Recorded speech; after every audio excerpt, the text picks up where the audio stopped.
The head of the National Farmers Union has told Sky News the UK is unprepared to feed itself in crisis. Tom Bradshaw said the UK has a criminal dependence on foreign countries to source some of its food. Here's Amelia Harper on the scale of the problem facing the UK.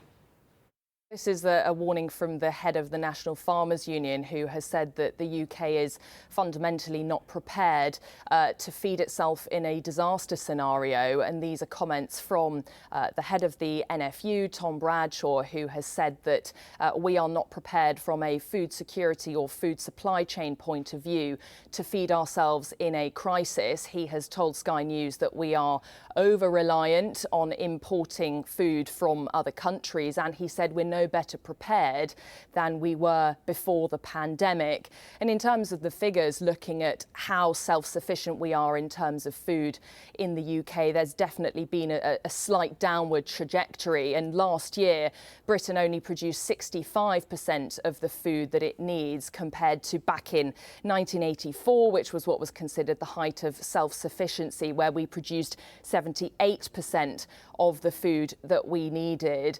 And one particular area that we struggle most with is with fruit and vegetables. Only 1% of UK farmland is dedicated to growing fruit and vegetables. And as a result, Britain only grows 15% of its own fruit and 53% of its vegetables. But we can hear now from Andrew Opie, who is the Director of Food and Sustainability at the British Retail Consortium. He's spoken to us about some of the supply chain issues and why.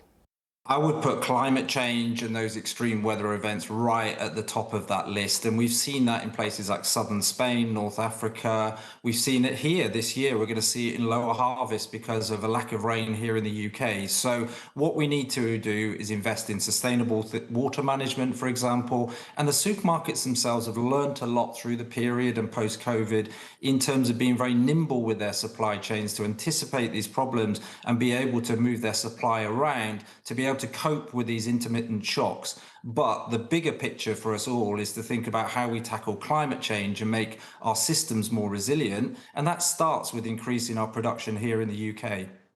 Well, the National Farmers Union has said that the way that we can protect ourselves in terms of being a bit more self-sufficient is to either put up prices or to increase taxes in order to sustain or put investment into sustaining farming. But responding to these comments, the Department for Environment, Food and Rural Affairs, also known as DEFRA, has said that the government has allocated over £11 billion into food production this Parliament.